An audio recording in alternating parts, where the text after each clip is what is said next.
Hello friends எல்லாரும் எப்படி இருக்கீங்க? நான் இன்னைக்கு உங்களுக்கு ஒரு சூப்பரான ஈவினிங் ஸ்நாக்குங்க. இது ஒரு ரொம்ப வித்தியாசமான ஒரு கார்ன் சாட்டு. இது எப்படி பண்ணலாம்? ஸ்வீட் கார்ன் மக்காச்சோளம் நம்மளுக்கு இப்போது ஈஸியாக கிடைக்குது இல்லையா? நம்ம மக்காச்சோளம் வாங்கி நல்லா க்ளீன் பண்ணிவிட்டு அந்த விதையெல்லாம் நல்லா எடுத்து வச்சுக்கணும். இது நம்ம ஃப்ரீசரில் வச்சா ஒரு 3லேருந்து 4 மாதம் வரைக்கும் ஒன்றும் ஆகாது. நீங்கள் ஃப்ரீசரில் வச்சுக்கோங்க. சீசனில் இருக்கும்போது நம்ம நல்லா எல்லாம் உரித்து ஒரு டப்பாவில் போட்டு ஃப்ரீசரில் வச்சுட்டோன்னா சூப்பராக இருக்கும். இப்போ நம்ம இந்த கார்ன் ஒரு கப் எடுத்துகிட்டு இதில் தண்ணி ஊற்றிட்டு இது நல்லா பாயில் பண்ணிக்கணும். நல்லா வேக வச்சு எடுத்து வச்சுக்கணும். பார்த்தீங்களா, நல்லா வெந்துடுச்சு. இப்போ நம்ம எடுத்து ஒரு பவுலில் கொட்டிக்கலாம். இப்போ நான் தண்ணி எல்லாம் வடிகட்டிட்டு தண்ணி இல்லாமல் இந்த ஒரு பவுலில் எடுத்துக்கோங்க. இப்போது ஒரு சிட்டிகை உப்பு, கொஞ்சம் காரம், ஒரு 3 ஸ்பூன் மைதா எடுத்துகிட்டு இது நல்லா இப்படி கலந்துக்கோங்க. மைதா வந்து ஒரு 3 ஸ்பூன் எடுத்துக்கணும். இப்போ இது இப்படி மேலே இப்படி தூவிக்கோங்க. மேலே தூவிட்டு நம்ம அப்படியே ஸ்பூனில் பெரட்டி விட்டோன்னா இந்த கார்னுக்கு இந்த மைதா ஒட்டிக்கும். இது ஒட்டிக்கும். ஆனால் அந்த இது இது ஒரு ஃபஸ்ட்டு கோட் இப்படி பண்ணிட்டோம்.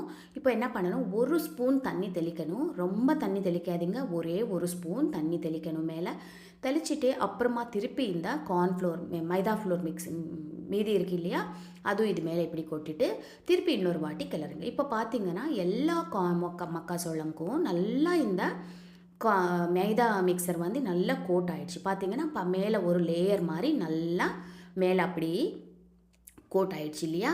இப்போ நம்ம எண்ணெய் சூடு பண்ணிவிட்டு அதில் இது போட்டுருங்க. கொஞ்சம் மிதமான தீயில வச்சுக்கோங்க. இது கொஞ்சம் கவனமாக நீங்கள் ஃப்ரை பண்ணிக்கோங்க. இந்த மாதிரி நடுவில் கிளறிட்டு இந்த மாதிரி கொஞ்சம் ஒரு 2-3 கான் அப்படி வெடிக்கிறதுக்கும் சான்ஸ் இருக்குது. அதனால் நீங்கள் கொஞ்சம் ஜாகிரதையாக இது பண்ணிக்கோங்க. இப்போ பார்த்தீங்கன்னா சூப்பராக கிறிஸ்பியாக இந்த கார்ன் வெந்துருச்சு. சூப்பர் கிறிஸ்பியாக இருக்குது, நல்லா மொறுமொறுன்னு இருக்குது. இப்போ இன்னொரு வாட்டியும் மீதி இருக்கிற கார்னும் போட்டுட்டு நம்ம இது நல்லா வேக வச்சுட்டு நல்லா ஃப்ரை பண்ணிவிட்டு எடுத்து வச்சுக்கணும். இப்போ எல்லா கார்னும் நல்லா ஃப்ரை ஆகிடுச்சு. பார்த்தீங்களா, உதிரியாக வந்துடும். நம்ம மைதா போட்டு கோட் பண்ணனால ஒட்டிக்காது.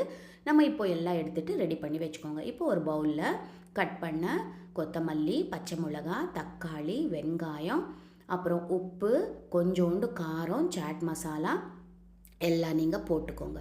போட்டுட்டு இது ஒரு வாட்டி நல்லா கிளறி விட்டுக்கோங்க.